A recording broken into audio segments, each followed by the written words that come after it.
And we're back. Dito pa rin po sa Pinoy MD. Tuloy-tuloy syempre ang ating kwentuhang makabuluhan pagdating naman sa kalusugan.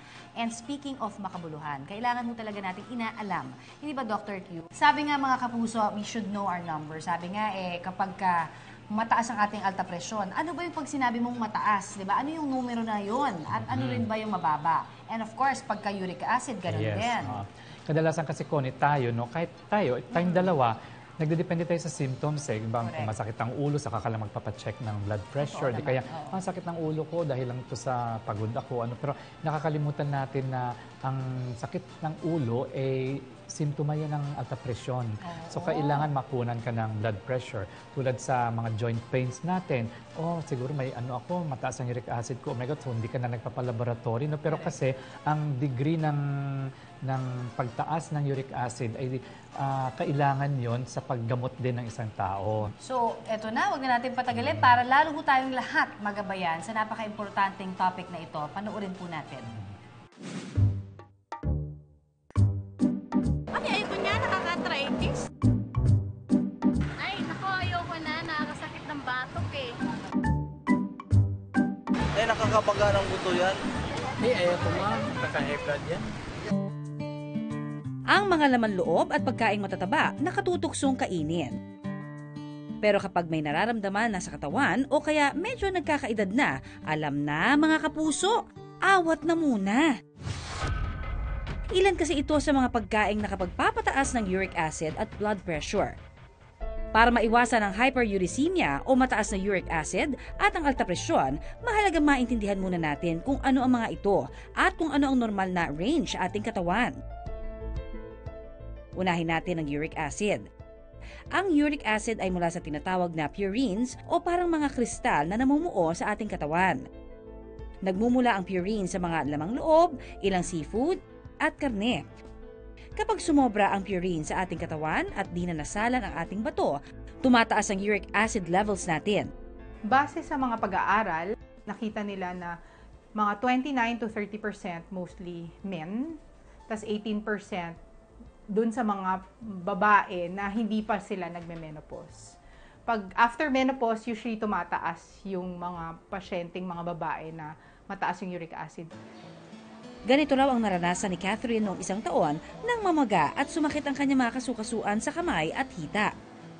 Yung parang talagang piniga yung buong katawan mo na sobrang tindi yung sakit niya. Yun yung talagang tapos kapag tatayo ka, hindi mo na siya maihakbang. Hindi na ako makagalaw masyado kasi talagang kapag ginalaw mo siya, talagang totaling masakit talaga siya. Tapos kapag yung kailangan dahan-dahan ka lang gumalaw kasi sobrang sakit talaga niya. Nang magpatingin daw siya sa doktor, nalaman niyang mataas ang kanyang uric acid. Regular daw siyang uminom ng niresetang gamot pero pag-amin niya, itinigil din niya ito nang bumuti na ang kanyang pakiramdam.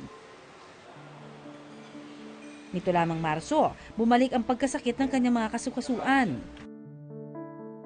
Ang 54 years old namang biyana ni Catherine na si Lucila, 2017 nang magkaroon ng alta presyon. Bukod sa nasa lahi raw nila ito, paniwala ni Lucila na kasama rin daw sa kanya ang pagod at stress. Sumasakit yung ulo ko, tapos sumasabay yung bato ko ba. Tapos pag napapahinga ko ng konti, yun, binawawala naman siya. Bagamat may nararamdaman, hindi raw regular na minomonitor ni Lucila ang kanyang presyon. Nung kunanan ng dugo, 140/90. Ano nalaman niya? Binipi nga ako nung ko nalaman na tumaas yung dugo ko. So, napagod kasi ako Dinadaan na lamang daw niya sa pahinga at pag-inom ng pineapple juice ang kanyang sakit. Pero bakit nga ba tayo nagkakaalta presyon? Sa tuwing nagbobomba ng dugo ang puso, may pressure ang dugo sa malalaking ugat ng katawan. Kapag may bara sa daluyan ng dugo, kailangan ng mas malakas na puwersa para makadaloy ang dugo sa ating katawan. Ang resulta nito, alta presyon. Ang normal na blood pressure, 120/80 millimeters of mercury o 120/80. Itinuturing na stage 1 hypertensive na ang isang tao kapag nasa 130/80 na ang BP nito. Dapat daw mag-ingat-ingat nang hindi na ito lumala pa.